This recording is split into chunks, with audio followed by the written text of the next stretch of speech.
Episode की शुरुआत में मॉब उस ट्री के अंदर आ रहा होता है और सब उसे देखकर तालियां बजा रहे होते हैं। तभी वो उसके दिमाग में डिम्पल की आवाज़ सुनता है जो कहता है, कैसा लग रहा है जब सब तुम्हारी तारीफ करते हैं, सब तुमको असली गॉड, इस डिवाइन ट्री के असली फाउंडर मानते हैं। अब तुमको कैसा लग रहा है? मॉब कहता है, मुझे ये बिल्कुल पसंद नहीं है, क्यों ना तुम सामने आओ, हम आमने सामने बात करें।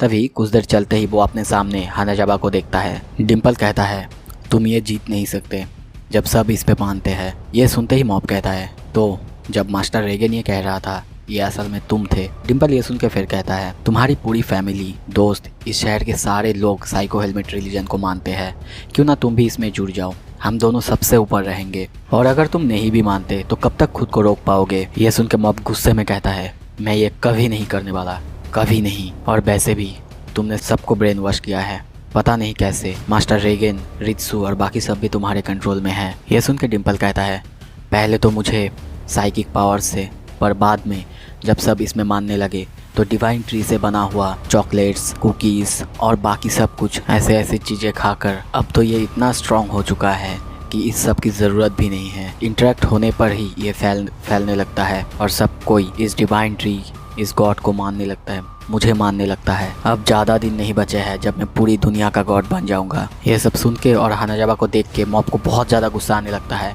और गुस्से में वो हानाजाबा को छुड़ा लेता है। फिर डिम्पल से कहता है, तुम ये जो भी कर रहे हो ये बहुत ज़्यादा गलत है, मैं ये कभी नहीं मान सकता, मैं तुम्हें रोक के ही रहूँगा। ये सुनते ही हानाजाबा उठ के उसे समझाने लगता है कि ये रिलीजन कितना अच्छा है, मास्टर साइको हेलमेट का कोई गलत इरादा नहीं है, क्यों ना मॉब भी इस रिलीजन में जुड़ जाए। ये देख के मॉब को और ज़्यादा गुस्सा आने लगता है और उसका पावर लेवल भी बहुत ज़्यादा बढ़ने लगता है। इसलिए वो सामने जो डिम्पल का फेक बॉडी था उसे डिस्ट्रॉय करके कहता है, क्यों ना तुम खुद सामने आओ, हम आमने सामने बात करते हैं। ये देख के हानाजाबा भी गुस्से में मॉब के ऊपर अटैक करके कहता है, मैं मास्टर साइको हेलमेट के ऊपर कोई भी आँच नहीं आने दूंगा, उन्हें कुछ करने से पहले तुम्हें मुझसे गुजरना होगा। मॉब वो एक के बाद एक उस पर अटैक करने लगता है और अपने साइकिक पावर से मॉब को एकदम ट्री के नीचे रूट्स तक अंदर भेज देता है। मॉब फिर कोई उपाय ना देख के एक बहुत बड़ा ब्लास्ट करता है जिससे उस ट्री में बहुत बड़ा होल हो जाता है और उससे हानाजाबा बाहर निकल जाता है। तब तक उसका कॉन्शियसनेस भी लौट आता है। ये देख के डिम्पल मॉब पर अटैक कर देता है।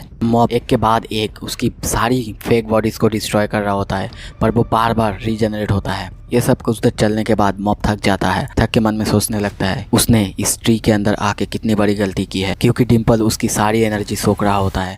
फिर डिम्पल खुद को अपेयर करता है और अपेयर करने के बाद कहता है, अभी भी टाइम है मॉब, हमारे साथ जुड़ जाओ। और वैसे भी अब हमारे साथ तो सभी जुड़ चुके हैं, सुबोमी भी हमारे साथ है, तुम हमारे साथ जुड़ जाओगे तो वो तुम्हें मिल सकती है, और वैसे भी वो लड़की नॉर्मली तो तुम्हें कभी नहीं मिलने वाली। ये सुन के मॉब को बहुत ज़्यादा गुस्सा आता है और वो डिम्पल की बॉडी को पकड़ के इधर उधर पटकने लगता है। डिम्पल जैसे तैसे खुद को छुड़ा के कहता है, लगता है मुझे अभी बाहर नहीं आना चाहिए था, पर अब लगता है मुझे सीरियस होना ही पड़ेगा।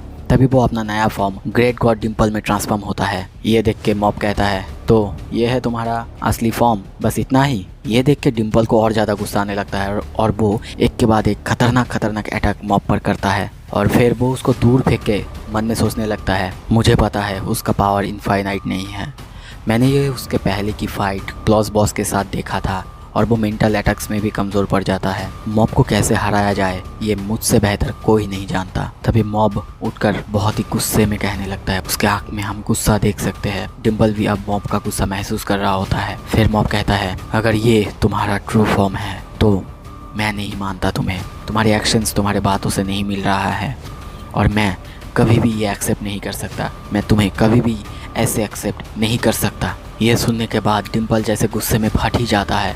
वो उस पर अपना सबसे खतरनाक गॉडली बीम से अटैक करता है जिससे मॉब बहुत दूर जाके गिरता है। ये देख के डिम्पल सोचने लगता है, क्या मैंने इस पर कुछ ज़्यादा ही पावरफुल अटैक कर दिया है, शायद मुझे ये नहीं करना चाहिए था। लेकिन दूसरी तरफ मॉब को कुछ भी नहीं होता और वो बाहर आके गुस्से से कहने लगता है, मुझे लगता है अब तुम्हें अपने अंदर का सच बता देना चाहिए, बोलो क्या है डिम्पल, सच बोलो। ये सुन के डिम्पल थोड़ा हिचकिचा के कहता है, शुरू से अब तक जितने भी दिन तुम्हारे साथ गुजारे हैं सारे दिन मैंने तुम्हारे एडवांटेज लेने की कोशिश किया है, मैं कभी भी तुम्हारे उतने अच्छा दोस्त नहीं था जितना कि तुम समझते थे मॉब। ये सुन के मॉब कहता है, ये सुन के बुरा लगा, वेल देन गुड बाय, यहाँ पे सब कुछ अब ख़त्म होता है। ये सुन के डिम्पल भी गुस्से में कहता है, क्या गुड बाय, सब कुछ तो मैं ख़त्म करूँगा। और वो उस पर अटैक करने के लिए दौड़ता है। वो उस पर बहुत ही ज़्यादा खतरनाक पंच लेके आगे बढ़ता है, पर जाते जाते उसके सामने जाकर ही वो रुक जाता है, क्योंकि उसके सामने अब मॉब की वही मंकी शार्ट था, जो देख के डिम्पल हक्का-बक्का रह जाता है और अजीब सा मुंह बना के वो चिल्ला के कहता है, ये आखिर कैसा घटिया शार्ट है। ये सुन के मॉब का मुंह पूरा फीका पड़ जाता है। और दोस्तों यहाँ पे ही हमारा एपिसोड ख़त्म होता है। तो कैसा लगा मेरा एक्सप्लेनेशन? अच्छा लगा तो वीडियो को लाइक करें, शेयर करें और ज़रूर सब्सक्राइब कीजिए। आपके सब्सक्राइब करने से और लाइक करने से मुझे मोटिवेशन मिलेगा नए वीडियोस जल्दी लाने की। Thank you so much.